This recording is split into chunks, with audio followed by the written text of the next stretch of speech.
नमस्कार, मैं डीके दिवाकर आप सभी को फिर से मेरे YouTube चैनल पे स्वागत है। तो पिछले क्लास में हम लोग पढ़े थे नंबर ऑफ फैक्टर्स निकालना, यानी कि गुणनखंडों की संख्या निकालना। तो चलिए आज हम लोग उसके आगे पढ़ते हैं सम ऑफ फैक्टर्स, यानी कि गुणनखंडों का योगफल। वीडियो को देखने से पहले जो व्यक्ति नंबर ऑफ फैक्टर्स नहीं पढ़े होंगे या फिर नहीं देखे होंगे वो लोग जरूर उस वीडियो को देख लेंगे, उसके बाद इसको देखेंगे तो ज़्यादा समझ में आएगा, क्योंकि उसी से रिलेटेड ये टॉपिक है। तो आज हम लोग पढ़ने वाले हैं सम ऑफ फैक्टर्स, यानी गुणनखंडों का योगफल। ठीक, तो देखते हैं सम ऑफ फैक्टर्स। इसका हिंदी होगा गुणनखंडों का योगफल, सम ऑफ फैक्टर्स। तो चलिए कोई संख्या लेते हैं और इसको समझने की कोशिश करते हैं कि सम ऑफ फैक्टर्स कैसे निकलता है। पहले कोई संख्या लेते हैं, जैसे मान लीजिए 12 है। तो 12 का फैक्टर क्या क्या हो सकता है, पहले इसको देख लेते हैं। तो 12 का फैक्टर 1 हो सकता है, 2 हो सकता है, 3 हो सकता है, 4 हो सकता है, 6 हो सकता है और 12 हो सकता है। तो ये सब सारे संख्या है जो 12 का फैक्टर है। अब सम ऑफ फैक्टर निकालने के लिए क्या करेंगे, इस सबको जोड़ना पड़ेगा। तो इसका सम निकालने के लिए क्या लिखेंगे, 1 plus 2 plus 3 plus 4 plus 6 plus 12। अब इसको जोड़ के देख लीजिए, 12 6 18 7 25 3 28, यानी कि 28 इसका वैल्यू आया। तो इसको जोड़ने के बाद पता चला कि ये 28 आया। लेकिन क्या ऐसे करना संभव है? ये तो छोटा सा संख्या था, 12 था और 12 का फैक्टर जोड़ना था, तो इजीली हम लोग कर लिए। लेकिन अगर बड़ा बड़ा संख्या दे दिया जाए तो फिर ऐसे इसका गुणनखंड लिखना और फिर लिख के बाद जोड़ना थोड़ा सा परेशानी बढ़ जाएगा। इसीलिए हम लोग क्या करेंगे, इसके फॉर्मूले की तरफ बढ़ते हैं कि इसका फॉर्मूला क्या हो सकता है। ठीक है, तो इसका फॉर्मूला निकालने के लिए सबसे पहले आइए इसी को थोड़ा सा तोड़ते हैं। जैसे हम लोग नंबर ऑफ फैक्टर्स निकाले थे उसी तरीके से इसको भी निकालने की कोशिश करते हैं। तो अगर कोई लोग पिछले वाले वीडियो नहीं देखे होंगे तो उसको जरूर देख लीजिएगा, ठीक है, क्योंकि उसमें सारा कुछ बताया गया डिटेल से।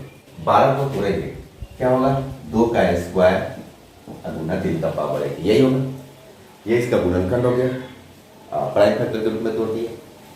अब हमको सम इसका निकालना। तो सम ऑफ फैक्टर्स निकालने के लिए क्या करेंगे, 2 का पावर 0, 2 का पावर 1, 2 का पावर 2, मतलब 0 से लेके जो इसका पावर है वहां तक हम लोग बढ़ेंगे। फिर उसी तरीके से 3 में भी 0 से लेके और 1 तक बढ़ेंगे। और आगे भी अगर कुछ होता, कोई बड़ा संख्या होता और आगे भी 5 होता, 7 होता, 11 होता, अगर ऐसे भी होता तो 0 से लेके मैक्सिमम तक वहां तक हम लोग बढ़ेंगे। जैसे यहाँ पे इसको क्या लिखेंगे, 2 का पावर 0, 2 का पावर 1, 2 का पावर 2, फिर 3 का पावर 0, 3 का पावर 1, ऐसे करेंगे। अब इसका वैल्यू क्या हो जाएगा, तो 2 का पावर 0 1 होता है, 2 का पावर 1 2 होता है और ये 4 होता है। फिर 3 का पावर 0 1 और 3 का पावर 3 1 या 3, क्या हो जाएगा, 4 2 6 और 1 7 अगुना 4 बराबर 28। तो अभी हम लोग जोड़े थे जो 28 आया था और अभी इससे भी 28 आया। तो बात समझ गए होंगे कि अगर सम ऑफ फैक्टर्स निकालना है तो हम लोग को कैसे करना है, कि हम लोग प्राइम फैक्टर के रूप में अपने तोड़ेंगे और फिर 0 से लेके जहां तक पावर है वहां तक बढ़ेंगे और सबको लिखते चलेंगे। ठीक है, जैसे एक दूसरा एग्जांपल लेते हैं 150, यानी कि 150। अब इसको तोड़ते हैं, तो 150 को तोड़ेंगे तो 2 और इंटू 3 और इंटू 5 स्क्वायर, 50 25 3 75 दूना 150, यानी कि यही होगा। इसको तोड़ेंगे तो अब इसको सम निकालना है। इसका सम निकालना है तो क्या करेंगे, सम ऑफ फैक्टर निकालना है तो क्या करेंगे, ये 2 का पावर 0 प्लस 2 का पावर 1, फिर यहाँ पर 3 का पावर 0 प्लस 3 का पावर 1, फिर 5 का पावर 0, 5 का पावर 1, 5 का पावर 2, ऐसे लेंगे तो क्या हो जाएगा ये। अब इसको प्रैक्टिस अगर करेंगे तो जल्दी जल्दी कर पाएंगे। क्या हो जाएगा, 2 और 1 3 इसको लिख देंगे, फिर 3 और 1 4 इसको लिख देंगे और ये 50 25 और 5 30 और 1 31 लिख देंगे। इसको गुना कर लेंगे तो 12 1 11, 12 3 36 और 37, यानी कि 372 372 इसका आंसर आएगा। ठीक है, तो बड़ा बड़ा संख्या को भी अगर हमको गुणनखंडों का योगफल निकालना है तो इसी तरीके से निकाल सकते हैं, बहुत आसानी से निकाल सकते हैं। ठीक है, और कोई दूसरा एग्जाम्पल लेने का जरूरत नहीं है, अगर कोई भी एग्जाम्पल होगा आप इसको इजीली बना सकते हैं, बस इसी तरीके से बनाइएगा, आंसर आपका मिल जाएगा। ठीक है, चलिए अब हम लोग आगे बढ़े। इसी में सम ऑफ इवन फैक्टर्स और सम ऑफ ऑड फैक्टर्स निकलेगा, जैसे विषम गुणनखंडों का योगफल और सम गुणनखंडों का भी योगफल निकाला जाएगा। तो अब देखते हैं कि सम गुणनखंड और विषम गुणनखंड कैसे होता है, इसी में हम लोग देख लेते हैं। इसी एग्जाम्पल में सम गुणनखंड और विषम गुणनखंड को निकालते हैं। कभी भी अगर विषम गुणनखंडों का योगफल पूछा जाए तो पिछले वीडियो में हम लोग देखे थे कि विषम फैक्टर कैसे निकालते थे। ठीक है, उसी तरीके से विषम गुणनखंड का योगफल भी निकालेंगे। जैसे विषम जब लेना होता है तो दो को छोड़ देते हैं, क्योंकि पता है कि दो से किसी भी संख्या को गुना कर देते हैं तो वो विषम न रह जाता है, वो सम हो जाता है। ठीक है, तो इसीलिए क्या करेंगे कि दो वाले को छोड़ेंगे, तो दो वाले को छोड़ के बाद बाकी जो दो के अलावे जो भी होगा उसको हम लोग यही काम करेंगे। जैसे यहां पे लिखेंगे odd factor, sum of odd factors. तो सम ऑफ ऑड फैक्टर्स क्या करेंगे, सिर्फ दो वाले को छोड़ दीजिए, तो छोड़ देंगे तो क्या हो जाएगा 3 का पावर 0, 3 का पावर 1 और फिर 5 का पावर 0, 5 का पावर 1, 5 का पावर 2, 2 वाले को छोड़ दिए, ये ऑड निकल रहा है। ठीक है, तो क्या हो जाएगा, ये 4 हो जाएगा और ये 31 हो जाएगा। तो इसका आंसर 124 हो जाएगा। अगर यहीं पे हमको सम ऑफ इवन फैक्टर्स निकालना होता, मतलब सम गुणनखंडों का अगर योगफल निकालना होता तो कैसे निकालते हैं। सम गुणनखंडों का योगफल निकालने के लिए 2 का पावर 0 हम नहीं लेंगे, यहाँ पे जो 2 का पावर 0 ले रहे थे ये नहीं लेंगे, क्योंकि 2 का पावर 0 1 हो जाता है और 1 में किसी भी संख्या से गुणा करने पर वो सम नहीं होता है। ठीक है, जरूरी नहीं कि वो सम हो जाए, विषम भी हो सकता है, सम भी हो सकता है। इसलिए क्या करेंगे कि 2 का पावर 0 सिर्फ हटाएंगे, बाकी सबको रखेंगे। तो हम लोग आगे इसको सम ऑफ इवन फैक्टर्स देखते हैं। क्या करेंगे, सिर्फ 2 का पावर 0 हटाएंगे, तो 2 का पावर 0 हटाएंगे तो 2 का पावर 1 लेंगे और मैक्सिमम 2 का पावर 1 तक है। अगर 2 का पावर आगे होता तो फिर आगे बढ़ते, लेकिन 2 का पावर 0 नहीं लेंगे, सिर्फ बाद बाकी। फिर 3 का पावर 0 प्लस 3 का पावर 1, फिर 5 का पावर 0, 5 का पावर 1 और 5 का पावर 2, ये लिखेंगे। अब क्या होगा, ये 2 अगुना 4 अगुना 31, ये हो जाएगा, कितना हो जाएगा 8, 248 इसका आंसर हो जाएगा। तो अब हम लोग देख लिए कि sum of factors, sum of odd factors, sum of even factors, यानी कि गुणनखंडों का योगफल, विषम गुणनखंडों का योगफल और सम गुणनखंडों का योगफल कैसे बनाया जाए। ठीक है, तो एक दूसरा एग्जांपल और लेते हैं और इसको समझने की कोशिश करते हैं। ठीक है,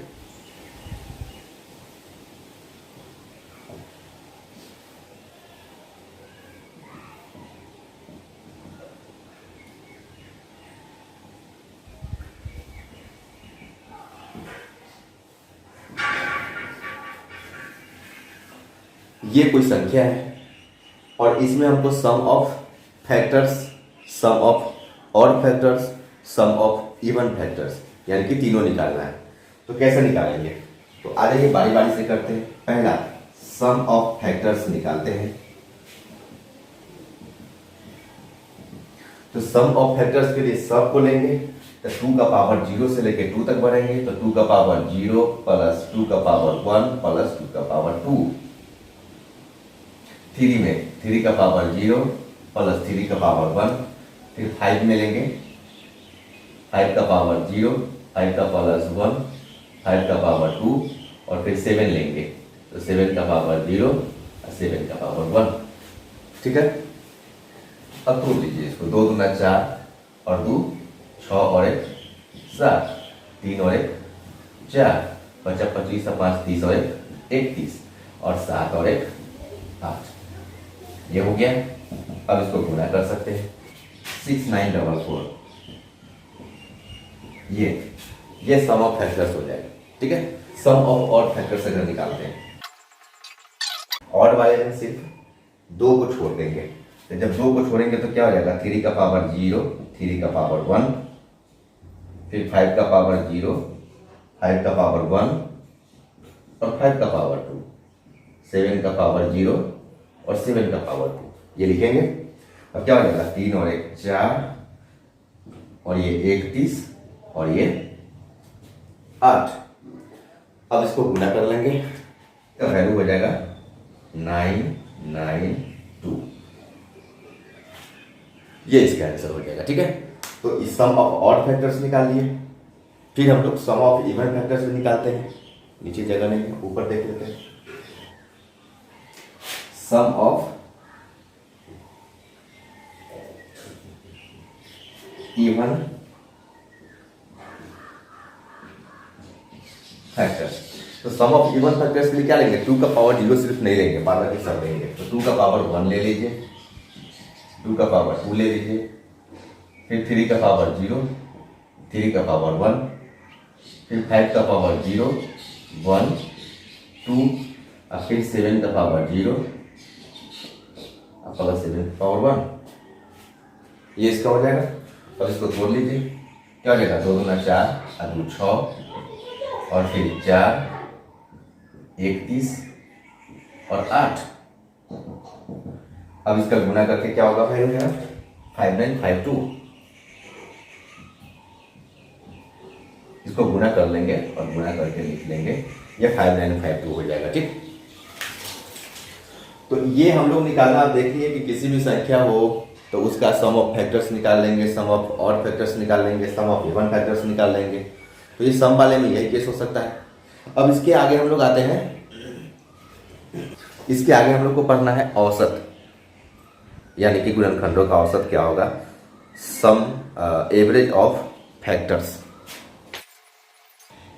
एवरेज ऑफ फैक्टर्स यानी कि गुणनखंडों का औसत, गुणनखंडों का औसत, ये देखना है गुणनखंडों का औसत क्या होगा। तो गुणनखंडों का औसत निकालने के लिए आप ऐसे भी किसी भी चीज का औसत निकालने के लिए जो फॉर्मूला हम लोग जानते हैं कि सभी संख्याओं का योगफल बटा कुल संख्या, वैसे ही हम लोग गुणनखंडों का औसत भी निकालेंगे, गुणनखंडों का कुल योगफल बटा गुणनखंडों की संख्या। और दोनों चीज हम लोग पढ़ चुके हैं। नंबर ऑफ फैक्टर्स कैसे निकालते हैं, सम ऑफ फैक्टर्स कैसे निकालते हैं। सम ऑफ फैक्टर्स हम लोग अभी पढ़े हैं, नंबर ऑफ फैक्टर्स हम लोग पिछली वीडियो में पढ़े थे। तो दोनों चीज जानना जरूरी है और दोनों चीज से हम लोग इसको निकालेंगे। तो पहले इसका फॉर्मूला क्या हो जाएगा, तो एवरेज ऑफ फैक्टर्स बराबर हो जाएगा, इसका फॉर्मूला अगर लिखना चाहेंगे, मतलब गुणनखंडों का योगफल बटा गुणनखंडों की संख्या। ठीक है, तो ये हो जाएगा एवरेज ऑफ फैक्टर्स। अब किसी भी संख्या का अगर एवरेज ऑफ फैक्टर्स निकालना है तो जैसे हम लोग जो जानते हैं गुणनखंडों का संख्या निकालना और गुणनखंडों का सम निकालना, उसी तरीके से पढ़ेंगे। जैसे मान लीजिए कोई संख्या है, जैसे 60 है और 60 के गुणनखंडों का औसत निकालना है। जैसे कोई क्वेश्चन लिख दिया जाए, 60 के सभी गुणनखंडों का औसत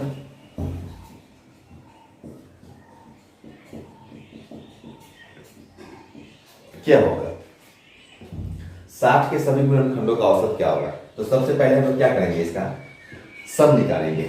इसका सम क्या हो जाएगा, सम निकालने से पहले 60 को तोड़िए, 60 को तोड़ेंगे, 15 चौका 60 होता है, यानी कि 2 का स्क्वायर इंटू 3 इंटू 5, यही ना होगा। तोड़ लेंगे, 5 3 15 चौका 60। अब हम लोग पहले इसको डायरेक्ट औसत निकाल लेते, ठीक है, डायरेक्ट औसत निकालते हैं।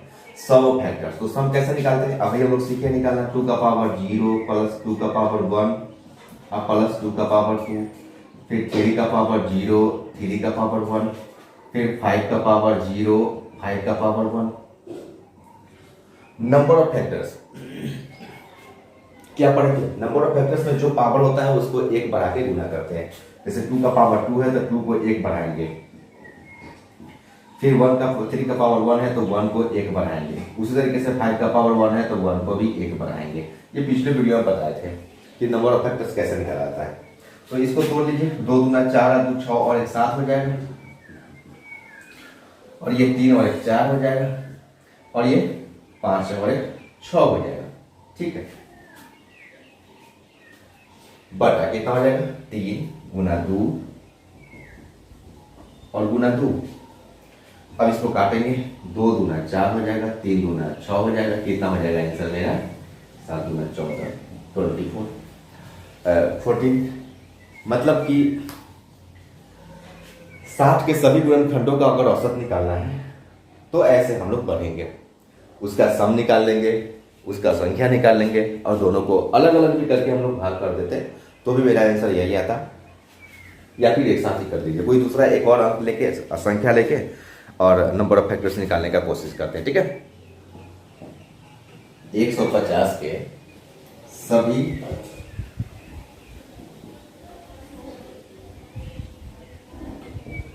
गुणनखंडों का औसत क्या होगा।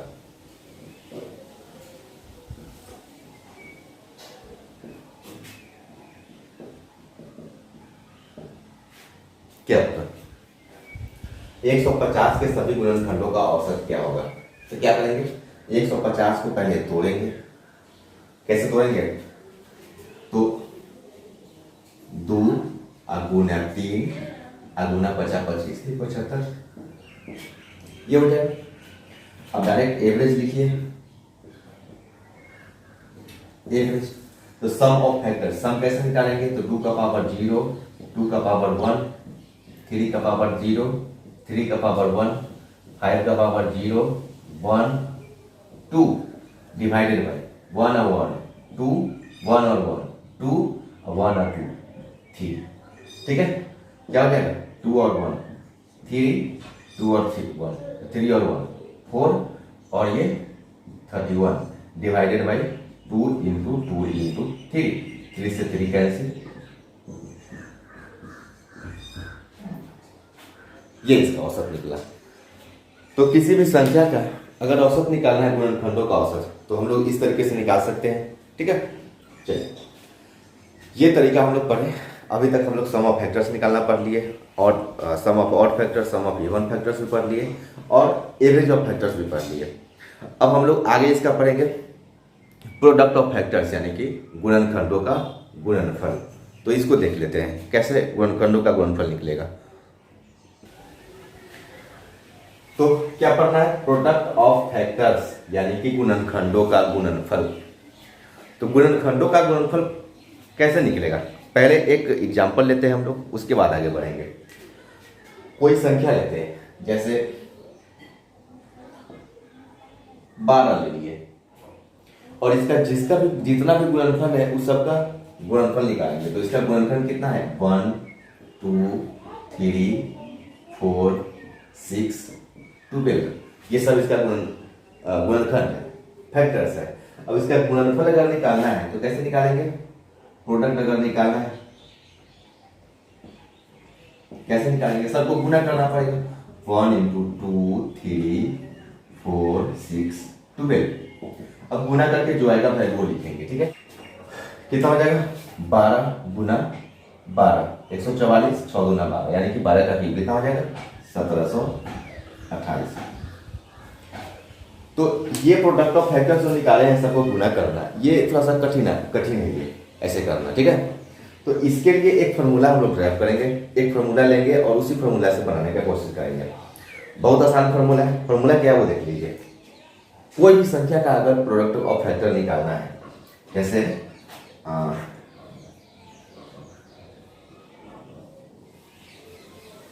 Product of factors of x, अगर x का फैक्टर निकालना है, फैक्टर का गुणनखंड अगर निकालना है, तो ये फार्मूला लिख रहे हैं। तो क्या होगा इसका वैल्यू, तो इसका वैल्यू हो जाएगा x to the power n/2, n/2, जहां n क्या है, तो n है number of factors, number of factors. ये फार्मूला हुआ। ठीक है। अब हम लोग प्रोडक्ट ऑफ फैक्टर निकालने के लिए इसी फॉर्मूला का इस्तेमाल करेंगे और इजीली निकालेंगे, ठीक है। यही क्वेश्चन को अगर हम ऐसे बनाते हैं इसी क्वेश्चन को तो कैसे होता है, तो सीधा लिखते हैं हम लोग कि 12 का पावर क्या लिखेंगे, ये 12 एक्स जो है जिसका प्रोडक्ट निकालना है उसी को लेंगे, तो 12 का पावर नंबर ऑफ फैक्टर्स, तो अब इसका नंबर ऑफ फैक्टर्स निकालना पड़ेगा। 12 का फैक्टर कितना हो जाएगा, तो 12 का फैक्टर हम लोग कल लिखे थे, 12 को लिखेंगे 2 का स्क्वायर गुना 3, अब इसका हो जाएगा 2 का पावर यानी कि 3 और गुने 2 कितना हो जाएगा 6 हो जाएगा। तो इस 6 से भाग कर देंगे, ठीक है, कितना हो जाएगा 12 का पावर 3, तो 12 का पावर 3 कितना हो जाएगा 1728। ऐसे करके हम लोग इजीली इसको बना सकते थे। तो प्रोडक्ट ऑफ फैक्टर्स निकालना आसान हुआ। अब कोई दूसरा एक संख्या लेके फिर प्रोडक्ट ऑफ फैक्टर निकालते हैं और फिर हम लोग दूसरे चीजें बढ़ते हैं। अगला क्वेश्चन लेते हैं, find the product of factors of 30, यानी कि 30 का गुणनखंडों का गुणनफल निकालना है। तो कैसे निकालेंगे, तो अभी हम लोग पढ़े हैं, पहले हम लोग 30 का नंबर ऑफ फैक्टर्स तोड़ लेते हैं, ठीक है। तो कितना हो जाएगा 2 3 6 25।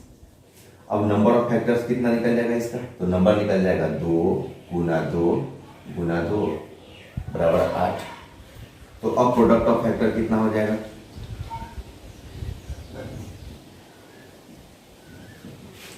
कितना हो जाएगा 30 का पावर 8 बटा 2, 30 का पावर 4, 3 के 9 के 27 के 81, 81 पर 400। यही प्रोडक्ट ऑफ फैक्टर निकालने का तरीका हुआ, ठीक है। अब तो गुणनफल भी हम लोग इजीली निकाल लेंगे। चलिए, तो अब समाप्त हुआ आपका फैक्टर से रिलेटेड क्वेश्चन। जैसे नंबर ऑफ फैक्टर्स निकालना हम लोग सीख लिए, सम ऑफ फैक्टर्स निकालना सीख लिए, उसके बाद एवरेज ऑफ फैक्टर्स निकालना सीख लिए, प्रोडक्ट ऑफ फैक्टर्स निकालना सीख लिए। अब हम लोग आगे हम लोग पढ़ेंगे कुछ क्वेश्चन इसी से रिलेटेड 2-4 क्वेश्चन हम लोग पढ़ा के खत्म करेंगे आज का, ठीक है क्लास, ओके। चलिए एक क्वेश्चन करते हैं हम लोग, 2 का पावर 4, 3 का पावर 5, 5 का पावर 3 में ऐसे कितने गुणनखंड होंगे जिसके अंत में शून्य होंगे या फिर 0 होंगे। तो सबसे पहले हम लोग ये देखेंगे कि किसी भी संख्या के अंत में 0 होने के लिए क्या हो सकता है। तो किसी भी संख्या के अंत में 0 होने के लिए 1 2 और 1 5 का गुना होना चाहिए, ठीक है। तो 1 2 और 1 5 को गुना करेंगे तभी जाके शून्य का निर्माण होगा, ठीक है। तो 1 2 और 1 5, यानी कि जो भी मेरा ये फैक्टर है इसको हम लोग 1 2 और 1 5 रखना है हर हाल में। उसके अलावा जितना हो, चाहे उसके अलावा जो कोई दूसरा संख्या हो, उससे कोई मतलब नहीं है, लेकिन 2 और 5 का संख्या कम से कम 1 1 रहना चाहिए। तो इसमें कितना हो जाएगा, इसका आंसर कितना हो जाएगा, इसका आंसर हो जाएगा 2 का पावर 4 है और वहां पे 1 चाहिए, तो 1 2 3 4 यानी कि 4 से मल्टीप्लाई करेंगे। 3 का पावर 5 है, वहां पे 3 का पावर कुछ नहीं है, तो 3 का पावर 5 है, तो 5 + 1 हो जाएगा। नंबर ऑफ फैक्टर्स निकालना हम लोग जिस दिन पढ़े थे उस दिन जो पावर होता है उसमें 1 ऐड करते हैं अगर कोई कंडीशन ना हो तो। यहाँ पे 5 का पावर 3 है, 5 का पावर 1 है वहां पे, तो 1 कम से कम चाहिए, तो 1 2 3 यानी कि 3। अब इसको गुना कर देंगे, 4 गुना 6 गुना 3 कितना हो जाएगा 73, इसका आंसर हो जाएगा, ठीक है। इसमें कितने ऐसे गुणनखंड होंगे जिसके अंत में शून्य, तो ये इसका आंसर हो जाएगा, क्लियर है। अब इसी से रिलेटेड एक और क्वेश्चन लिख लेते हैं।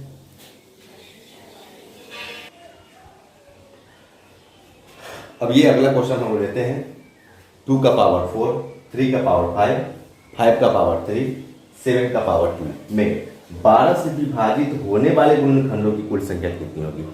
अगर कुल गुणनखंडों की संख्या ऐसे ही पूछता, अगर कोई कंडीशन ना होता ये वाला कंडीशन, तो हम लोग सीधा लिख देते 4 और 5 × 6 × 4 × 3 करके हम लोग इसका आंसर निकाल देते, सब में 1 1 जोड़ के गुना कर देते। लेकिन 12 से विभाजित होने वाली हमको संख्या है। तो सबसे पहले हम देखेंगे कि 12 से जब 12 का फैक्टर क्या हो जाएगा, तो 2 का पावर 2, 3 का पावर 1, यही इसका फैक्टर। अब हम लोग को देखना है कि 2 का संख्या कम से कम 2 चाहिए और 3 का संख्या कम से कम 1 चाहिए। तो अब जो भी है 2 का संख्या वो 2 से ऊपर ही लेंगे। तो कितना हो जाएगा इसमें गुणनखंडों की कुल संख्या, तो इसका आंसर हो जाएगा 2 का संख्या 2 चाहिए, तो 2 के बाद आइए 2 3 4, यानी कि 4 तक ही लेना है। तो कितना होगा 3, फिर 3 का पावर, यहाँ पे 1 है और यहाँ पे 5 है, तो 1 2 3 4 5, यानी कि 5 हो जाएगा। फिर 5 का कोई कंडीशन नहीं है, तो 5 का कंडीशन नहीं तो 3 और 1 4 हो जाएगा, और 7 का भी कंडीशन नहीं है तो फिर 2 और 1 3 हो जाएगा। अब इसको मल्टीप्लाई करेंगे, 5 3 15 और 3 चौका 12, 12 15 180, ये इसका आंसर हो जाएगा। ठीक है, तो ये क्वेश्चन हुआ। अब एक आगे दूसरा क्वेश्चन देखते हैं दूसरा क्वेश्चन। मुझे उम्मीद है कि आप लोग को मजा आ रहा होगा। ठीक है, तो अब एक अगला क्वेश्चन हम लोग देखते हैं।